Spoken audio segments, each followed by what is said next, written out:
a rip-roaring welcome to the next President of the United States.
Thank you so much, everybody. Thank you.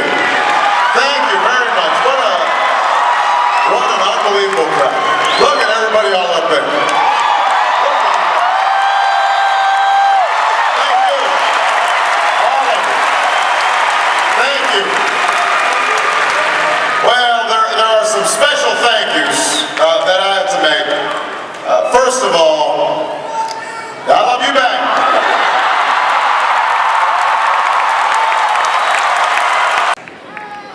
A lot of people ask me, why are you running this time? Why are you running so soon? You're a relatively young man. You can afford to wait.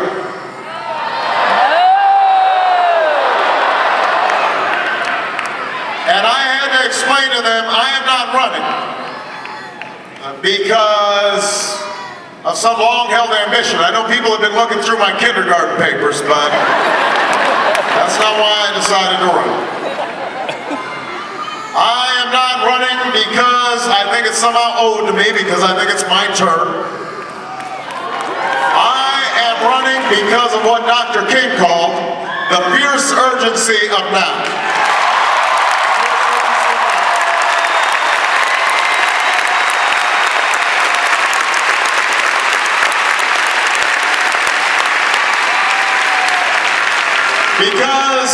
Because I believe there's such a thing as being too late. And that hour is almost upon us. We are at a defining moment in our history. Our nation is at war. Our planet is in peril. The dream that so many generations fought for feels like it's slowly slipping away. You see it in your own lives, in your own neighborhoods, your own communities. People working harder for less. They've never paid more for college, never paid more for a gallon of milk or gas at the pump. It's harder to save, it's harder to retire. Our healthcare system leaves millions without health insurance, and those who have it are seeing their deductibles and co-payments and premiums going up and up and up. Our school system, despite the slogans, leaves millions of children behind, unable to compete in this new global economy.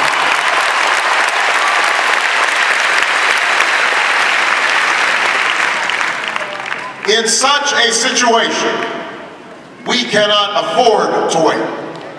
We can't wait to fix our schools. We can't wait to fix our healthcare system. We can't wait to bring an end to global warming. We cannot wait to bring an end to this war in Iraq.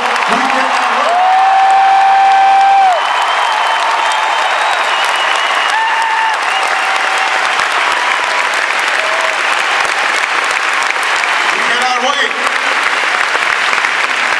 And so, when I decided to run, I said to myself, the size of these challenges have outstripped the capacity of a broken and divided politics to solve.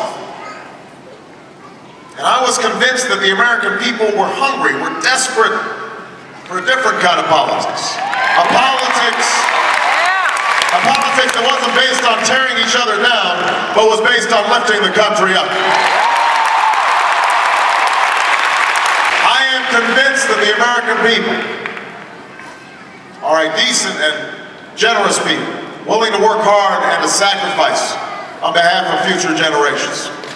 And I believed in my gut that if we could just join together, across racial divisions, across gender divisions, young, old, rich, poor, black, white, Hispanic, Asian, Native American, gay, straight, if we could bring everybody together,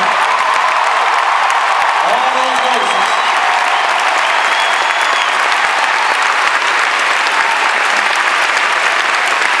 if we could get those voices to challenge the special interests in Washington, to challenge the toxic politics that has become our custom in this contest. People are really paying attention to what's going on right now. I mean, in Iowa, on the day of the caucus, I've been telling reporters, I think young people are going to come out like never before.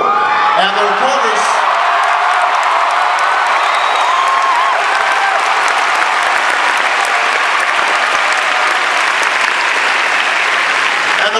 were all skeptical, that's not going to happen, come on. And then that night of the caucus, you saw college students and high school students streaming in and saying to me, Barack, we are so proud, so excited to participate for the first time in our lives.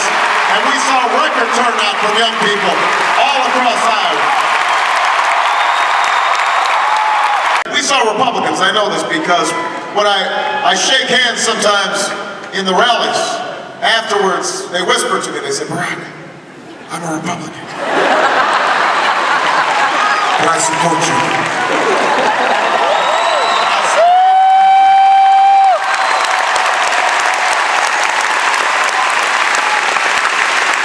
So there's a level of interest and excitement that we have not seen in a generation. Now, I would like to take all the credit for that. But I have to say, it's not just me. The fact is, people know that they will be selecting the next president in November, and that whatever else happens, when they go into that voting booth, the name George W. Bush will not be on the ballot, and that has people realize. The name of my cousin, Dick Cheney, will not be on the ballot.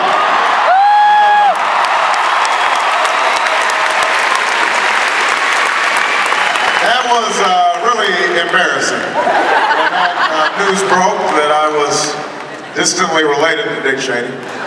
When they do these genealogical surveys, you're hoping that you will be related to somebody cool. But Dick Cheney, that is a letdown. But his name won't be on the ballot, so the era of Scooter Libby justice and Brownian competence and Karl Rove politics will